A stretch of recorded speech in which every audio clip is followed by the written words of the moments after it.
الذي خلق الموت والحياة ليبلوكم أيكم أحسن عملا وهو العزيز الغفور۔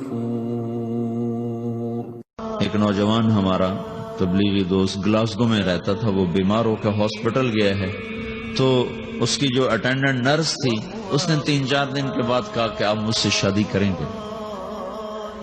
اس نے کہا میں مسلمان ہوں، تم کرسچن ہو؟ کہا میں مسلمان ہو جاؤں، اگر آپ شادی کرتے تو میں مسلمان ہوں۔ اس نے کہا تم کس وجہ سے مجھے یہ پیشکش کر دو؟ وہ کہنے کہ میں 3 دن سے تمہیں دیکھ رہی ہوں تو کہ تم نے ایک دفعہ بھی نظر اٹھا کے مجھے نہیں دیکھا، میں نرس ہوں، میری زندگی یہاں گزری ہے، میں نے کوئی نوجوان ایسا نہیں دیکھا جو لڑکی کو دیکھ کے نظر جھکا لیتا ہو، میں پہلی دفعہ اپنی زندگی میں کسی کو دیکھ رہی ہوں کہ جب اس کے سامنے میں آتی ہوں تو اس کی نظر جھک جاتی ہے، تو مجھے یقین ہو گیا تیرے اندر سچائی ہے۔ تو وہ مسلمان ہو گئے۔ اس نے آگے کتنی بچیوں کو مسلمان کیا۔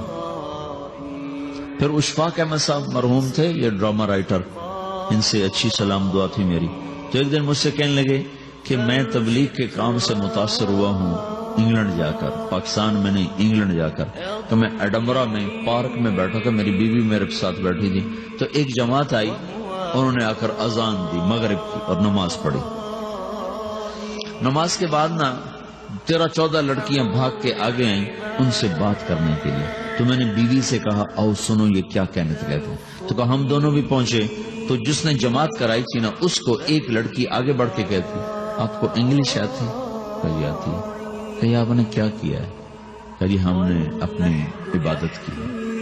تو وہ لڑکی کہنے لگی آج تو اتوار نہیں ہے، تو اس نوجوان نے کہا کہ جی ہم دن میں 5 دفعہ کرتے ہیں، صرف اتوار کو نہیں، روزانہ 5 دفعہ۔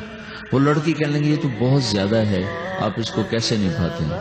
تو اس نے اس کو جواب دیا، 2-3 سوال اس نے اور کیے، جواب دیا، تو کہنے لگی اچھا بہت مہربانی۔ اس نے سے ہاتھ بڑھایا آگے ملانے کے لیے تو وہ نوجوان کہنے لگا میں آپ سے معافی چاہتا ہوں، میں آپ کو ہاتھ نہیں ملا سکتا۔ تو اس لڑکی نے کہا کیوں؟ کہ یہ ہاتھ میری بیوی کی امانت ہے اور کسی کو نہیں لگ سکتا۔ تو لڑکی کھڑی تھی، وہ زمین پہ گر گئی، صرف اس بوجھ وہ زمین پہ گر گئی، کھڑے کھڑے وہ زمین پہ گر گئی، اور وہ بچوں کی طرح رونے لگی پھوٹ پھوٹ کے، اور کہنے لگی وہ لڑکی کتنی خوش قسمت ہے جس کے تم خامد، کاش یورپ کے مرد بھی ایسے ہی ہوتے۔ جس رب نے نفسیات بنائی ہے، وہ اگر کوئی عورت کپڑے اتار دے تو اس کی نفسیات بدل جاتی، چاہے وہ مغرب میں پیدا ہو چاہے وہ مشرق میں پیدا ہو۔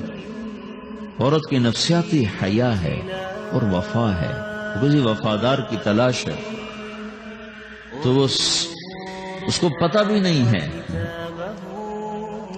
کہ مشرق کا حیا کیا ہے، لیکن وہ اس کو اللہ نے عورت بنایا ہے، اس کے اندر کی وہ نہیں مر سکتی چیز۔ کاش یورپ کے مرد بھی ایسے ہوتے۔ اور آنسو پوچھتی ہوئی وہاں سے اٹھ کے چل دی۔ تو اشفاق صاحب مرحوم کہنے لگے میں نے اپنی بیوی سے کہا بانو آج وہ تبلیغ ہوئی ہے کہ لاکھوں کتابیں بھی چھپ جاتی، وہ کام نہ ہوتا جو یہ نوجوان اپنے عمل سے کر لیا۔ تو میرے عزیزو کٹی پتنگ نہ بنو، اپنی کٹی پتنگ کی منزل کوئی نہیں رہتی۔ اللہ اس کے رسول کے ہاتھ میں اپنے ڈور دے کے چلو، اللہ اس کے رسول کی غلامی میں اپنے آپ کو چلاؤ، تو اللہ تمہیں بھاگ لگائے، عزت بھی دے گا۔ اپنی منمانی میں کوئی راحت نہیں، اللہ کی قسم کوئی راحت۔ 6 بر اعظم پھر کے تمہیں بتا رہا ہوں کہ جو اپنی ترتیبوں پر چلنے والوں کے دکھ آپ لوگ اندازہ نہیں لگا سکتے۔ چلنا ہے تو اللہ اس کے رسول کی زندگی کو اپنا کے چلو، اللہ تمہاری دنیا بھی سکھ والی بنائے گا، آخرت بھی سکھ چین والی بنائے گا۔ لیکن یہ سیکھنا پڑے گا، سیکھنا پڑے گا۔ تبلیغ اس کو سیکھنے کی محنت ہے اور اس کو آگے پہنچانے کی محنت ہے۔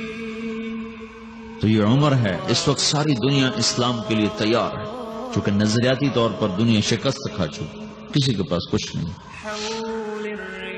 تو ہمارے پاس ایک ایسا خوبصورت نظریہ ہے کہ جو ان کو بڑی تیزی سے اپنی طرف کھینچ سکتا ہے، اور اللہ کا احسان ہے کہ تیزی کے ساتھ نسلوں کا رخ اللہ کی طرف ہو رہا ہے. تھوڑی ہمت کرو، چھٹیوں کا وقت تبلیغ میں دو.